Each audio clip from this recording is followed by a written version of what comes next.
Bienvenue dans ce nouveau podcast de Avec le cœur. Alors aujourd'hui on va parler de oser dépasser ses peurs. Donc tout d'abord, les peurs, c'est...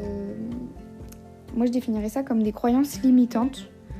Donc des croyances qui nous mettent des barrières, qui nous empêchent d'oser, de vivre, d'être nous-mêmes, etc. Il y a beaucoup de types de peurs. Là je vais vous expliquer un petit peu quel type je parle, parce que c'est vrai qu'on dit peur, on peut penser à beaucoup de choses. Donc par exemple, il y a la peur de déranger, la peur que les gens nous aiment pas, la peur d'être bizarre, la peur du regard des autres, la peur de si je mets tel ou tel vêtement, donc ça va avec le regard des autres, on va me juger, tout plein de trucs comme ça. Et donc ces peurs-là, elles vont nous empêcher de vivre et d'être nous-mêmes, d'oser, de s'assumer, d'être nous-mêmes. Et oser dépasser ses peurs, ça peut paraître un peu comme une phrase bateau. Ose dépasser tes peurs, sauf que comment on fait? Déjà, je pense que il faut mettre un mot sur ses peurs, parce que on peut en avoir beaucoup, etc. Et peut-être par exemple faire une liste à l'écrit, que pour nous, sans que personne ne voit aussi et vienne mettre son jugement sur nos peurs, une liste de tout ce que j'ai peur. Donc j'ai peur du regard des autres, j'ai peur de ci, j'ai peur de ça. Et déjà là, c'est le premier pas vers ce chemin. Donc je dis pas que du jour au lendemain, on n'a plus peur, etc. Mais déjà prendre conscience qu'elles sont là et pas les mettre de côté. Par exemple, j'ai peur du regard des autres, mais j'essaye de pas y penser. Donc vraiment, les confronter, être face au problème, entre guillemets, et lui faire face pour déjà un premier pas. Donc oser dépasser ses peurs, c'est, moi je dirais, oser être soi-même. Et justement, ça peut faire peur d'oser être soi-même, de se dire je vais vraiment être moi-même à 100%, peu importe qui j'ai en face de moi, je vais oser dire ce que je pense, oser par exemple prendre la parole, oser tout ça. Donc c'est oser aller de l'avant et le faire pour soi, vivre pour soi mais pas pour les autres. Et ça c'est vraiment dur, je dirais.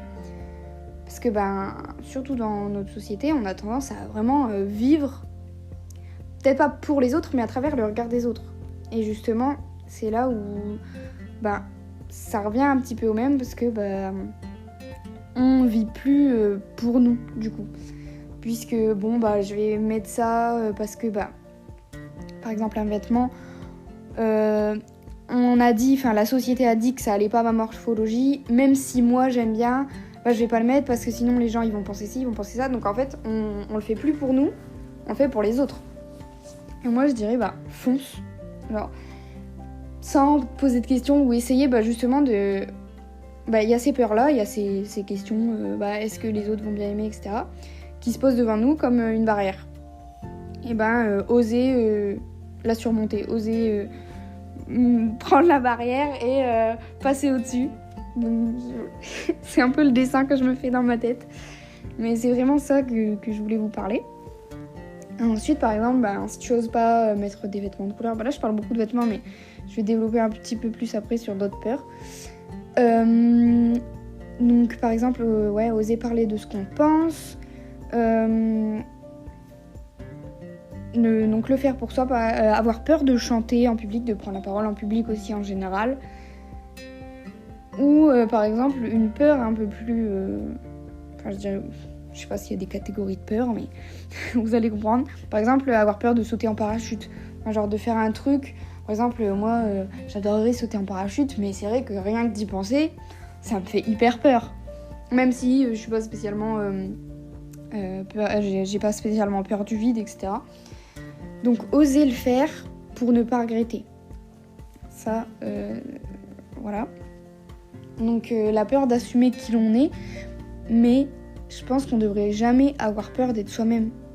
Quand on y pense, nous, en général, parce que même moi, ça peut m'arriver, d'avoir peur d'être soi-même, c'est hyper, comment je dirais, pas mauvais, mais enfin, si, puisqu'au final c'est notre vie et on le fait plus pour nous. Vous voyez ce que je veux dire ? Donc même devant ses amis, devant sa famille, par exemple, avoir peur de dire ce qu'on pense devant sa famille, ça peut beaucoup arriver, parce que c'est la famille, justement. Peut-être que, on en vient à un sujet, peut-être que devant des inconnus, on va réussir à dire tout ce que l'on pense, parce que c'est des inconnus. Mais la famille, ça devient un sujet quand même plus intime, plus important dans la vie. Donc on va peut-être pas oser, sauf que on est quand même nous-mêmes, justement encore plus avec notre famille. Il y a aussi après la peur, un peu dans les relations amoureuses, la peur qu'il ou elle ne m'aime pas. Ou par exemple en début, une peur d'aller aborder les gens parce que on va me prendre un râteau ou des trucs comme ça, mais c'est pas grave. Au moins on aura osé et on regrettera pas. Et il y a aussi cette peur, donc par exemple la peur d'aimer, ou il y avait aussi la peur de l'abandon, donc peur de se faire quitter ou peur de tomber amoureux, amoureuse. Parce que justement, on peut se faire abandonner, on peut, se dire après je vais être hyper triste. Sauf que si on n'ose pas dépasser cette peur, au final,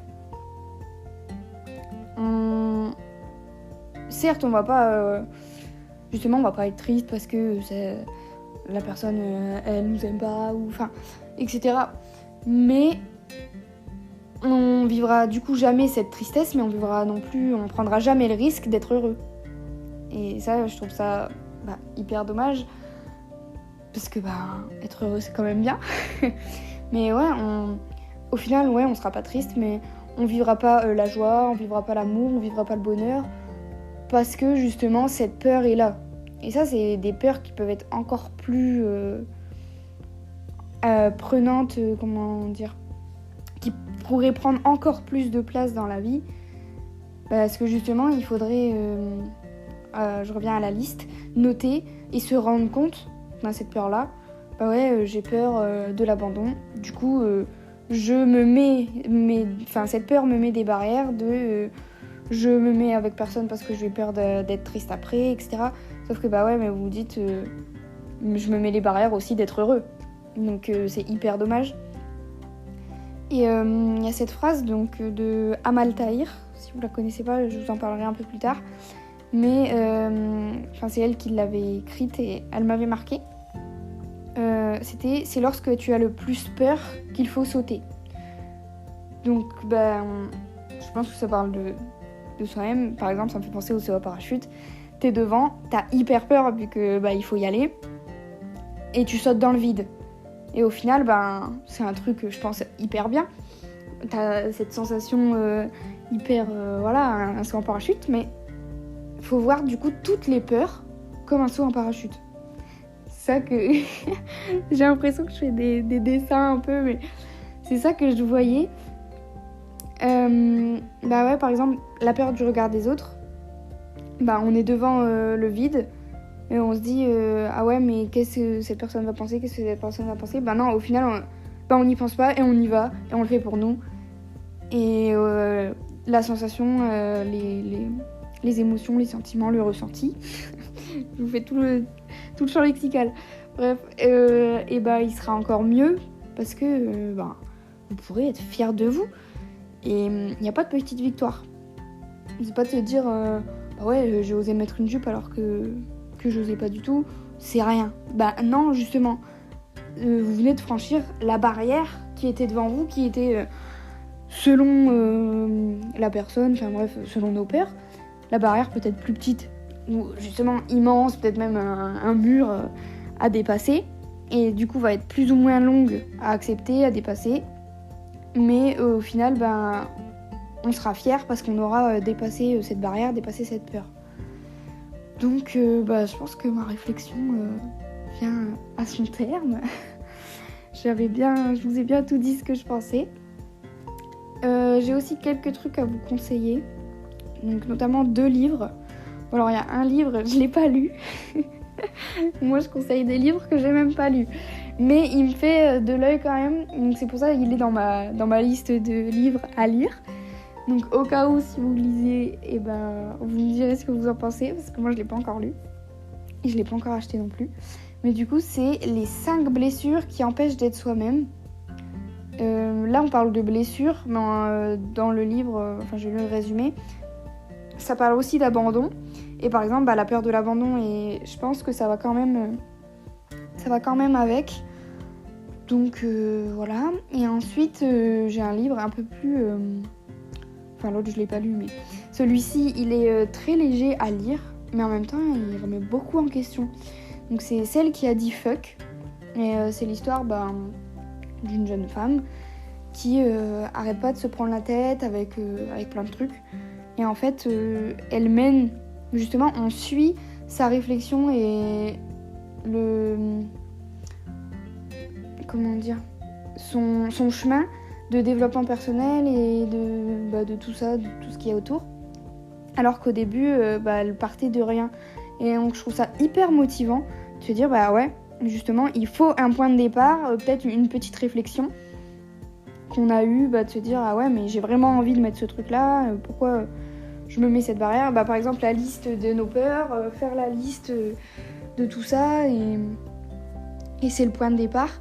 Et donc là on suit tout son chemin, je dirais pas vers le Graal par exemple où on n'a plus peur du tout parce que je pense que ça n'arrivera pas, mais justement se détacher des peurs, peut-être qu'à un moment elles reviendront à un petit moment dans la vie et tout, mais au moins on saura la dépasser et on pourra aller de l'avant. Et donc vraiment ce livre, j'ai adoré. Là je lis le deuxième, Celle qui a encore dit fuck. Donc la jeune femme, elle a encore grandi, on dirait un peu un enfant quand je dis ça, mais mûri, voilà. Et il y a d'autres réflexions du coup qui amènent aussi avec les événements de la vie. C'est hyper bien et hyper bienveillant et aussi un peu humour. Parce qu'on est vraiment un peu dans sa vie et tout, mais facile à lire, bref. Je vous le vends comme si c'était le mien, mais je vous les conseille de ouf. Et ensuite, il y a aussi du coup, je vous parlais d'Amal Tahir tout à l'heure, donc sur Instagram parce que j'aime trop, vraiment, il faut aller la suivre sur Instagram. Et ses newsletters qui sont un peu plus justement réflexion et développement personnel de ce qu'elle peut penser, etc. Qui peut aussi nous aider, un peu comme là, moi je fais un petit podcast, c'est un peu pareil. Et il y a son podcast aussi. Mais là, je voulais vraiment me concentrer sur ses newsletters parce que c'est là où elle parlait de lorsque t'as le plus peur, il faut sauter, etc. Et ça m'avait vraiment marqué. Donc dès qu'il y a un petit truc qui me marque, hop, je l'écris comme ça. Et voilà, j'espère que ça va peut-être mener à une réflexion. Si vous voulez faire la liste de vos peurs, allez-y. Et comme ça, vous verrez Oula, je perds mes mots. La liste et de se dire, je peux le faire et je peux le dépasser. Osez, foncez et vivez pour vous. Donc, à plus tard sur un prochain épisode.